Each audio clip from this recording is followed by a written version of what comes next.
Yesterday in my sermon, I talked about how I believe that God is able to do infinitely more than we could ask or imagine. And I've seen God do some incredible things, but sometimes I feel like that man that came to Jesus with his child who was possessed with a spirit that made the child deaf and dumb. And Jesus said, "Do you believe?" And he said, "I do believe, but help my unbelief." And sometimes I feel like that. Sometimes I struggle and I'm like, God, help me to not be so skeptical about things. But I believe that Satan has been defeated and that God is in control and God still works today. But maybe you're like me. Maybe you struggle with that. I want to show you a video clip from Francis Chan where he has struggled with that as well. But he talks about an experience that he had where he saw God do infinitely more than he could ask or imagine. A few weeks ago, my wife and I, we were back in Burma, and we're in a different area and speaking at an outreach like bigger than that. I mean, it's just thousands of people, and to see what God was doing. And I went home that night and I go, I want to do this every day. Why can't I do this every day? But then the next night we went to a village. We just went into this village. This was even better. There was not a single Christian in this village.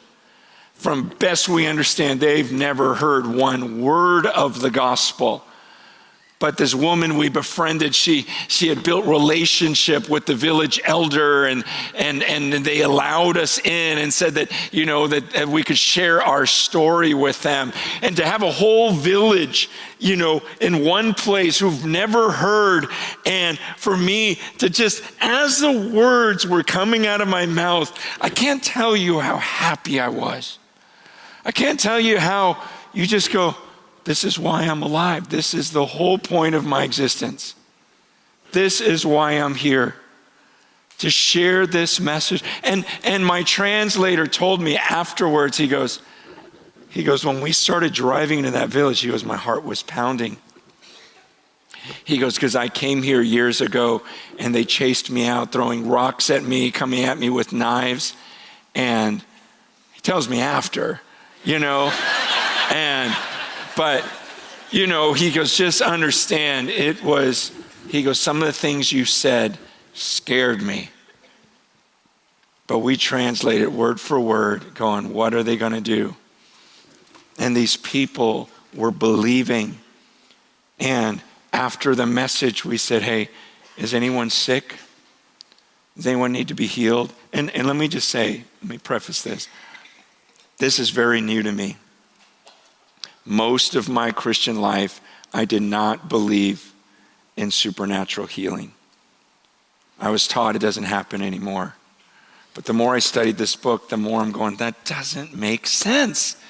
It looks like it continues. I don't see why it stops. It seems like as we reach out in faith that God still wants to display his power. So while I'm there, I'm praying. And I've believed this for a few years now, but every time I pray, nothing would happen. But that night in that village, I'm going, God, these people have believed one thing their whole lives. And there's some really elderly people sitting at my feet. How am I supposed to convince them that this message that contradicts everything they've ever believed is true? God, you have to do something. There's little children here. I have no power. I'm speaking through a translator. You need to do something. Please visit. Show them one night of power like nothing they've ever seen in their lives, begging God for this.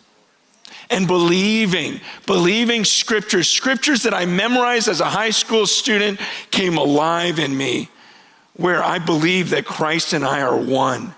And I was walking around that village and going, this is no different than if Jesus walked through this village. Because he says, I can do whatever he did, and I can do greater things than he did. John 14:12, and I memorized that as a high school student. I believe it right now. I am Jesus right now. He and I are one. He abides in me, I abide in him. These are not just memory verses. And there was a faith and that God granted to me. And as people came forward, I still remember the first old lady came over, hunched over, just an elderly lady, telling me through the translator, her back is in tremendous pain, and laying hands on her and saying, in the name of Jesus, be healed. And this woman going, what is this fire I feel on my back? What is this burning? And she's going, all the pain is gone. And that's the power of God. Next person, come on up here, one at a time.